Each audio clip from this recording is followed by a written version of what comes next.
नमस्कार दोस्तों, स्वागत है आप सभी लोगों का भगवान शंकर के YouTube चैनल पर। दोस्तों, आज का जो वीडियो है उसे बहुत ही ध्यान से देखना। आज मैं आपको बताने वाला हूं कि भगवान शिव शंकर भोलेनाथ के शिवलिंग के चढ़े हुए बेलपत्र को खाने से क्या होता है। दोस्तों, अगर आपके जीवन में किसी प्रकार की समस्या चल रही है, पैसे की कमी है, नौकरी नहीं लग पा रही है, बीमारियों से ग्रसित हैं या फिर बेटियों की शादी नहीं हो पा रही, किसी प्रकार की कोई भी समस्या है, आज का वीडियो देखिए। आपकी समस्त समस्याओं का निवारण होगा। आपके जीवन की यह 5 से 10 मिनट, केवल और केवल 5 से 10 मिनट इस वीडियो को दीजिए। और मैं आपसे वादा करता हूं, मैं खुद आचार्य वेद आपसे वादा करता हूं कि आपको भगवान शिव शंकर भोलेनाथ की कृपा बनेगी। दोस्तों, अगर आप वाकई हिंदू देवी देवताओं को मानते हैं तो इस वीडियो को तुरंत लाइक कर दीजिएगा और पूरे वीडियो को देखने के बाद कमेंट बॉक्स पर लिखें ओम नमः शिवाय। आपकी सभी मनोकामनाओं को भगवान शिव शंकर भोलेनाथ पूरा करेंगे। तो दोस्तों, आखिर क्या होता है? आपने सुना होगा, जो शिवलिंग होती है उस पर जो बेलपत्र चढ़ाया जाता है, उसके खाने से क्या फायदे होते हैं, कई बार आपने सुना होगा, लेकिन आज आपको वास्तविक बातें पता चलेंगी जो कि आपको कहीं भी नहीं पता चलने वाली।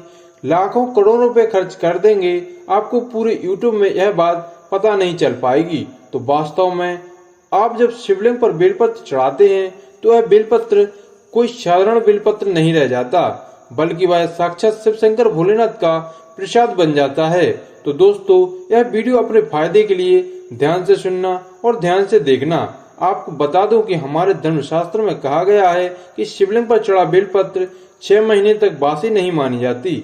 जी हाँ, बेलपत्र को शिवलिंग पर चढ़ाने के बाद उसे पुनः धोकर शिवलिंग पर चढ़ाया जाता है, क्योंकि भारत में कई ऐसी जगह हैं जहां पर शिवलिंग स्थापित है किंतु आसपास बेलपत्र उपलब्ध नहीं हो पाते। इसी वजह से कई लोग बेलपत्र उपलब्ध न होने की वजह से पुराने बेलपत्र को जो चूरा होता है भगवान शिव शंकर को चढ़ा देते हैं, ऐसा विधान है। तो दोस्तों, बेलपत्र को भगवान शिव जी पर चढ़ाने के पीछे एक पौराणिक कथा है और कथा के अनुसार जब समुद्र मंथन चल रहा था, उसी समय समुद्र मंथन के दौरान अमृत के साथ कई और चीजें भी निकली थीं, जिसमें एक विष भी निकला था। विष को आप जहर भी कह सकते हैं और यह विष चारों ओर फैलने लगा। उसी समय पूरी सृष्टि को बचाने के लिए भगवान शिव ने विष को अपने कंठ में धारण कर लिया था। इसीलिए महादेव को उस दिन से नीलकंठ भी कहा जाने लगा।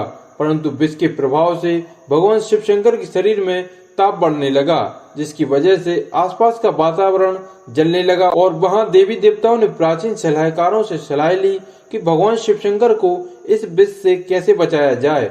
तो दोस्तों, उस समय जो प्राचीन वेद सलाहकार थे, उन्होंने सलाह दी कि आप भगवान शिव शंकर भोलेनाथ को बेलपत्र का सेवन कराइए। और भगवान शिव शंकर को उस समय जो भी उपस्थित देवी देवताओं ने तत्काल बेलपत्र खिलाया और जल से स्नान कराया। इसके बाद भगवान शंकर के शरीर में जो उत्पन्न गर्मी थी वह शांत होने लगी। तभी से भगवान शंकर को बेलपत्र चढ़ाने की परंपरा मानी गई है। दोस्तों, शिवलिंग पर बेलपत्र अर्पित करने के बाद हमें जल जरूर चढ़ाना चाहिए। इससे भगवान शिव को शीतलता मिलती है और उनका आशीर्वाद हमें प्राप्त होता है। हमेशा ध्यान रखिए कि 3 पत्ती वाली जो बेलपत्र होती है वही शिव शंकर भोलेनाथ को आप चढ़ाइए। जहाँ से बेलपत्र चिकनी होती है उस तरफ से शिवलिंग पर बेलपत्र चढ़ाना चाहिए। इस बात का आपको विशेष ध्यान रखना है कि कभी भी कटे फटे बेलपत्र आपको शिव शंकर पर नहीं चढ़ाना है।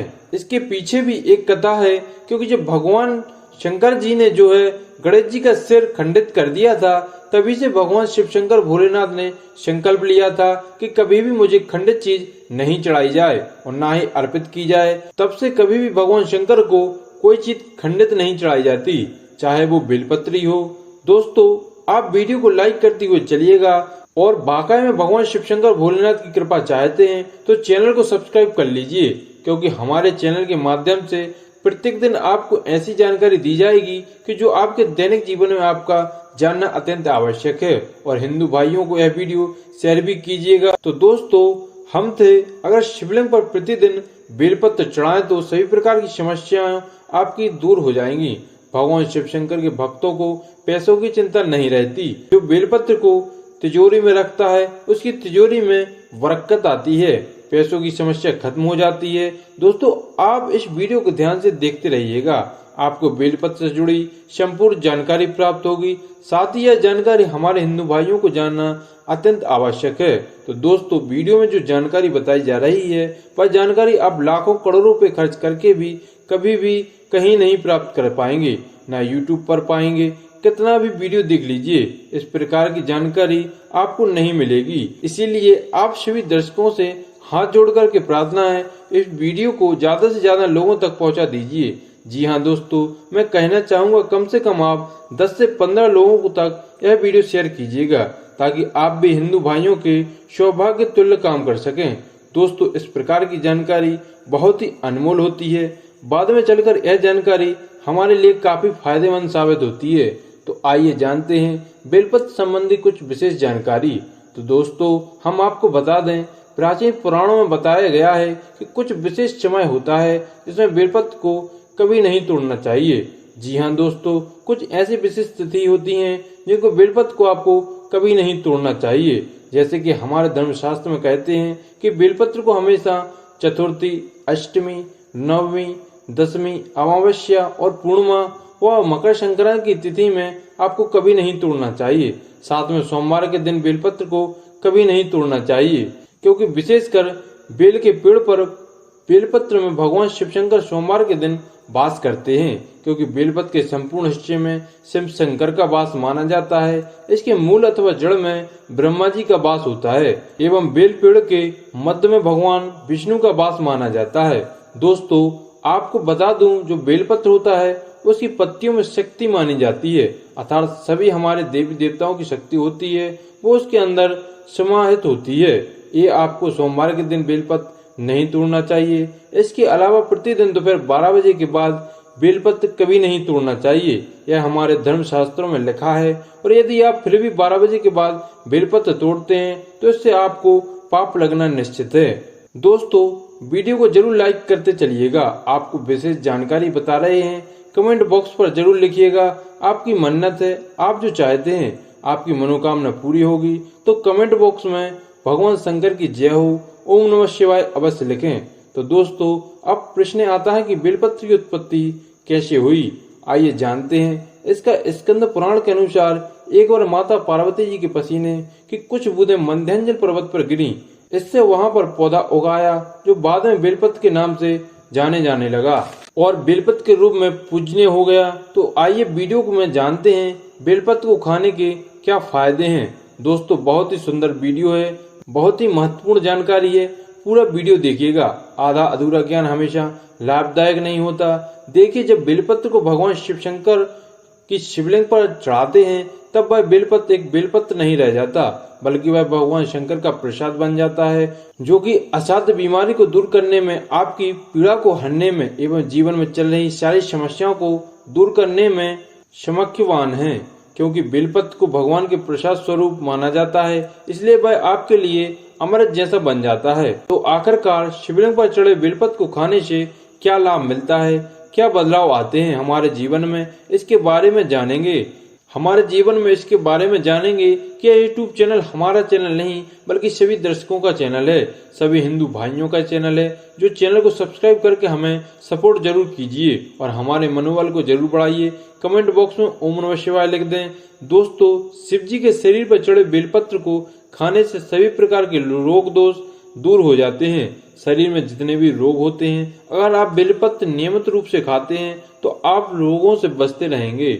तो आप रोगों से बचते हैं। वात दोष, पित्त दोष, कफ दोष, यह 3 प्रकार के दोष बताए गए हैं और इन्हीं 3 प्रकार के दोष की वजह से आपके शरीर में अन्य प्रकार के रोग उत्पन्न हो जाते हैं। अगर आप अपने जीवन में बिना रोगों के रहना चाहते हैं तो आपको बेलपत्र का नित्य सेवन करना चाहिए। दोस्तों आपने देखा होगा हमारे जीवन में कई ऐसे लोग होते हैं जो मीट मुर्गा, ताम्रशील जैसे पदार्थ ग्रहण कर लेते हैं, शराब पीते हैं, चैनी, खैनी, गुटखा, तंबाकू, यह सब चीजें जो होती हैं उसका धारण करते हुए, परंतु एक समय के बाद उन्हें लगता है कि जो वह खा पी रहे हैं वह गलत चीज थी, परंतु अब जो है यह पाप कर चुके हैं, उसको कैसे खत्म करें। तो दोस्तों मैं आपको बताना चाहूंगा कि नित्य कम से कम ज्यादा नहीं तो 1 महीने में कम से कम 10 से 15 बार आप भोलेनाथ भगवान शिव शंकर पर आप चढ़ा हुआ बेलपत्र का धारण करेंगे तो आप तामसिक गुण होते हैं वह पूर्णतः आपके शरीर से खत्म हो जाएंगे। अगर आपने मीट मछली मुर्ग इस प्रकार का सेवन किया है, आपने शराब पिया है, आप इस पाप से मुक्ति पाना चाहते हैं तो आपको नित्य बेलपत्र का सेवन करना अत्यंत आवश्यक है। इसके सेवन से आपका शरीर शुद्ध होता है। आप अपने शुद्ध शरीर को पूर्ण रूप से स्वस्थ बनाने के लिए पूर्णतः स्वपन्न पा जाते हैं। आपको भगवान शिव शंकर भोलेनाथ के इस प्रसाद को ग्रहण करना अत्यंत आवश्यक है। आप आज से ही शुरू कर दीजिए। नित्य 5 बेलपत्र खाइए, 3 सुबह 2 शाम में खाइए। अगर नित्य खाते हैं तो ये आपके शरीर में तमस्य गुण समाप्त कर देगा। अगर किसी भी प्रकार की बीमारियां हैं पूर्णतः समाप्त कर देगा। बेलपत्र खाने से आपका भाग्य भी बदलने लगेगा, आपका भाग्य बलवान हो जाएगा। दोस्तों, कैसे भी आपके दुर्भाग्य हो, जैसे ही आप बेलपत्र खाना शुरू कर देंगे आपके दुर्भाग्य सौभाग्य में बदल जाएंगे। आपकी किस्मत, आपकी तकदीर आपके अनुरूप चलने लगेगी। इसके बाद आयुर्वेद में भी कहा गया है कि बेलपत्र को खाने से आपका जो रक्त होता है, जो खून होता है, वह साफ होता है। अगर खून संबंधी, रक्त संबंधी कोई बीमारी है तो नित्य 5 बेलपत्र खाइए। 5 बेलपत्र खाने के बाद आपके शरीर के खून में किसी भी प्रकार की गंदगी है वह दूर हो जाएगी। आपका शरीर बहुत ही स्वच्छ हो जाएगा। 1 बेलपत्र खाइए, दूसरे दिन 2 बेलपत्र खाइए, तीसरे दिन 3 बेलपत्र खाइए। इस प्रकार से आपको बेलपत्र खाने का जो क्रम है उसे बढ़ाना होगा। धीरे धीरे ही खाइए, लेकिन खाना जरूर है। आपके शरीर का जो खून है वह शुद्ध हो जाए, साफ हो जाए। मैं आपको बता दूं, जो बेलपत्र होता है वह आपके शरीर को फिल्टर करने का काम करता है। जैसे आपके शरीर में किडनी होती है, किडनी क्या काम करती है? जो पानी होता है, जो खून होता है, उसे फिल्टराइज करती है। उसी प्रकार से जो बेलपत्र है वह आपके शरीर में जितने भी अशुद्ध चीजें होती हैं, आपके खून में जो गंदगी होती है उसको साफ कर देती है, फिल्टर कर देती है। दोस्तों, कमेंट बॉक्स में जरूर लिखिएगा ओम नमः शिवाय और वीडियो को लाइक करते हुए चलिएगा। सभी दोस्तों को शेयर करिएगा, बहुत ही महत्वपूर्ण जानकारी है। साथ ही आपको हम बताने वाले हैं, शिवलिंग पर चढ़ा बेलपत्र 1 महीने खाने से आपकी सभी इच्छाओं की पूर्ति होगी। जी हाँ, आपकी ऐसी कई इच्छाएं होती होंगी कि यह पैसा मुझे मिल जाए। आपके सामने वाला जो व्यक्ति रहता है घर के आसपास, वह आपसे अमीर है। आप चाहते हैं आप भी उतना पैसा कमाएं। आप भी मेहनत बहुत करते होंगे लेकिन उतना धन नहीं कमा पाते जितना सामने वाला व्यक्ति धन कमा लेता है बिना मेहनत के। क्योंकि मेहनत तो सभी लोग करते हैं पैसा कमाने की, लेकिन किस्मत की भी कोई बात होती है, किस्मत भी कोई चीज होती है। और यह किस्मत भी उन लोगों का साथ देती है जो नित्य हमारे भगवान शिव शंकर की पूजा करते हैं। और आपको मालूम होना चाहिए, जिस पर भगवान शंकर का आशीर्वाद होता है उस पर कभी संकट नहीं आता, समस्या नहीं आती, किसी भी प्रकार की बीमारी नहीं लगती, पैसे की कमी नहीं होती है। दोस्तों, आपके जीवन में खुशी कम है, आपके पास पैसा बहुत है लेकिन शांति नहीं है। आपके मन में हमेशा समस्या बनी रहती है, किसी प्रकार की उलझन बनी रहती है। तो आप विश्वास करिए, विश्वास मानिए, आप बेलपत्र का सेवन करिए, हमेशा आपका मन शांत रहेगा, किसी प्रकार की कोई समस्या नहीं आएगी। दोस्तों, मैं आपको बताना चाहूंगा कि मैं वह बात यहाँ पर बता रहा हूँ जो आपको नहीं बतानी चाहिए, लेकिन मैं आपको बता दूं कि भगवान शिव शंकर का जो प्रसाद है, अगर आप उसको ग्रहण करते हैं तो आपके जीवन में आपकी हर समस्या का निवारण होगा। यह मेरा आचार्य वेद का आपसे वादा है। आप इस चैनल को सब्सक्राइब करें, आपकी समस्या का निवारण होगा। दोस्तों, मैं आपको बता दूं, आपको पता होना चाहिए कि जो बेलपत्र होता है उसके नित्य रूप से खाते हैं तो आपको सिद्धियों की प्राप्ति होती है। अर्थात आप जान जाते हैं भूत, भविष्य और वर्तमान में क्या होने वाला है। आने वाले समय को आप पहले से ही भांप लेते हैं। इसलिए भगवान का जो आशीर्वाद होता है वह धीरे धीरे आपके ऊपर चढ़ने लगता है। जैसा कि आपको मालूम है, जो शिवलिंग पर चढ़ा बेलपत्र होता है वह आम बेलपत्र नहीं होता, असाधारण छोटा मोटा बेलपत्र नहीं होता। उस पर भगवान शिव शंकर भोलेनाथ की खुद कृपा होती है। इसीलिए मैं आप लोगों से हाथ जोड़कर विनती करूंगा, आपके जीवन में किसी प्रकार की समस्या चल रही है, एक बार हमारे कहने से शुरू कर दीजिए। आपकी बीमारी, तकलीफ, सारे कष्ट दूर हो जाएंगे। दोस्तों, अंत में आपको यही कहना चाहूंगा कि आपको हमारा यह वीडियो कैसा लगा। साथ में हम आपको बताना चाहेंगे कि हमारा जो चैनल है वो जनहित एवं जन कल्याण के लिए जानकारी हेतु लोगों की सहायता करने के लिए बना है। आप इस चैनल को सब्सक्राइब करें, वीडियो को लाइक करें और अगर भगवान शिव शंकर को वाकई में दिल से मानते हैं तो कमेंट बॉक्स में ज़्यादा से ज़्यादा लिखें ओम नमः शिवाय, शिव शंकर भोलेनाथ।